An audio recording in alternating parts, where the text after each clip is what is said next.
How's it going, guys? Welcome to today's video.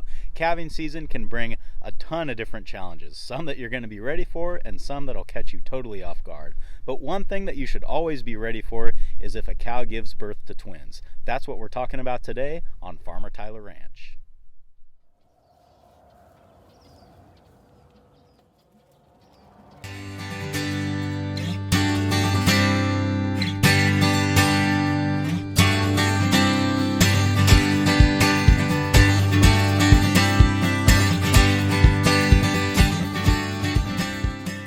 So before we get into taking care of live twins, let's talk a little bit about when the cow delivers the twins. So a lot of cows will deliver twins by themselves with no assistance and no problems, but a lot of cows won't. So my one recommendation that I always tell people is whenever you have to pull a calf, especially on an older experienced cow that shouldn't have any problems calving, whenever you pull a calf on a cow like that, you get one calf out, reach in there and feel around, because you might be surprised to find a second one that might have been what was giving her problems in the first place. But for the sake of this discussion, let's just assume that you have a cow that has given birth to twins naturally on her own out in the field, and when you're coming out to check calves that evening or whenever you do it, you find her with a set of twins. So if this happens to you, you're faced with a couple of choices. Now, you can try to let mom raise both twins by herself. You can just automatically pull one of the twins off and raise it on a bottle and let her raise a single. I've even had people suggest that you're just better off shooting one of the twins because they drag the cow down too much and it's not worth the trouble to bottle feed them. Now, I don't agree with this, but I'm just saying that opinion exists and it is out there. I think what people most commonly do is they just automatically pull one twin off of the mother, probably the weaker one or the smaller one, and they will attempt to raise that one on the bottle. And the reason for this is because a cow trying to nurse two calves it's not natural, and they're not really designed to be able to support two calves like that. So if you have a cow that milks really heavy, she might be able to handle it, but for the average cow, trying to nurse two calves is really a huge physical strain for her. So if you're not interested in being the bottle mother and you want the cow to try to raise the calves by herself, the best thing that I have found that you can do is to take both calves and the mother cow and lock them up in a small pen. And basically what this does is it makes it so the mother cannot abandon one, because that's typically what will happen. Now, if they're all in a small pen together, both the calves still have the right scent and she can't ever get away from them. So when they get up to try to nurse, you'll see her smell them, be like, all right, you smell good. She'll smell the other one, you smell good, and that kind of helps the cow learn how to accept two calves. This is actually usually the method that I go with, because I don't like to be bothered with bottle calves if I can help it, and I think the calves, they have a better life out here in the field, even though they don't get very big. And that's another argument that people make, is that twins never get very big, so it's not worth letting the cow raise them that way. But my theory on that has always been, you get more money for two small calves than you do for one big calf. So I don't know, to me that just makes sense.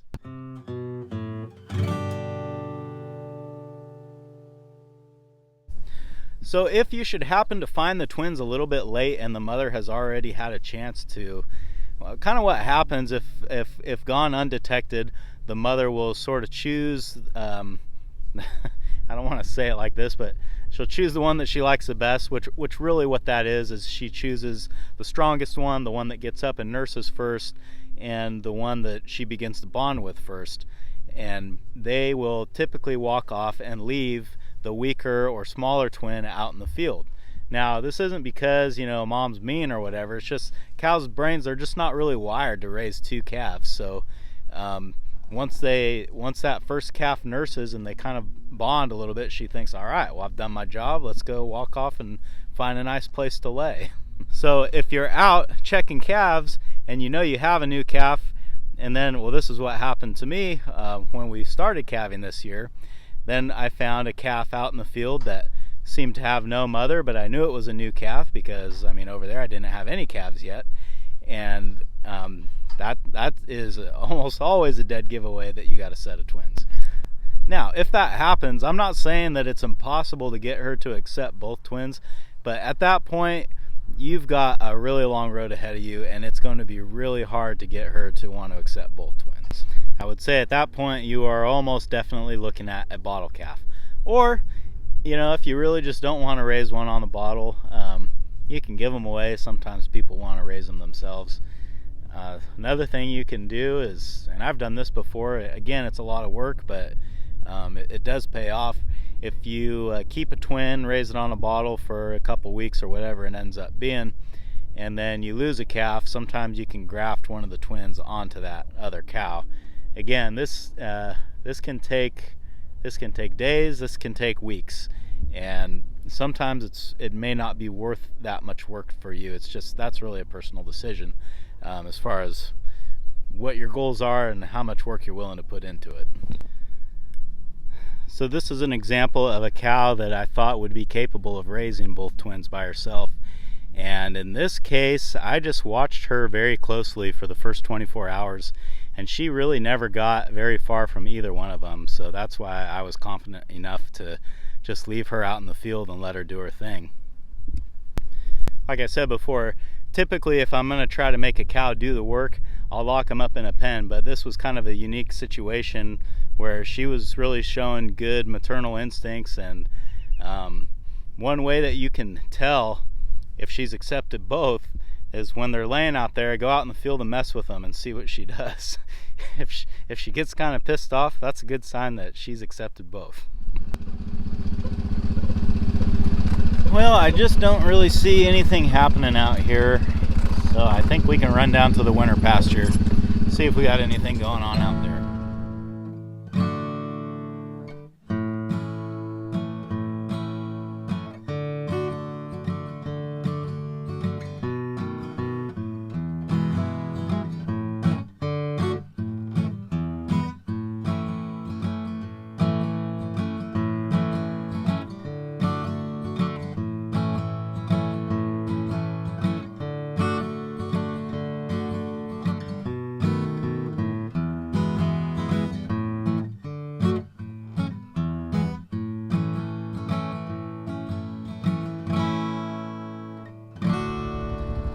Everybody looks fine out here, no new calves, so I guess we can head back home.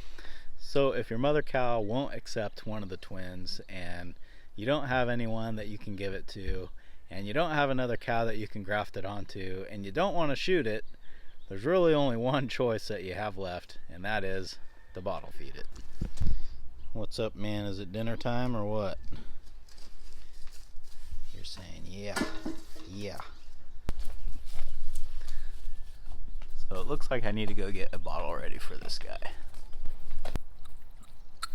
So raising a bottle calf is a pretty big commitment from both, well, not so much financial standpoint, but mostly your time. I've got to feed this guy twice a day. Well, my wife feeds him in the morning, I'll give her credit, but I feed him in the evening, and we've got to do this for, I want to say like 2 months. I actually don't remember exactly. It's a good idea when you go into calving season to have a bag of colostrum, some milk replacer, and a nursing bottle ready to go, because you never know if this might be the year that you have to raise a calf on a bottle. So to sum this up, you've got a few options if you have a cow that has twins. If she can raise them, I personally think that's the best way to go. Yeah, you'll get 2 kind of scrawny calves, but like I said before, 2 small calves are better than 1 big one, really, when you look at it from purely a financial standpoint. You can give one away if you don't want to mess with bottle raising it, or you can be mom and you can bottle raise it yourself. So now I want to ask you guys is, what do you do when you have twins? Do you have the same protocol each time it happens, or do you let the situation kind of dictate what you do? Let me know in the comments, and until next time, I will see you guys again on Farmer Tyler Ranch.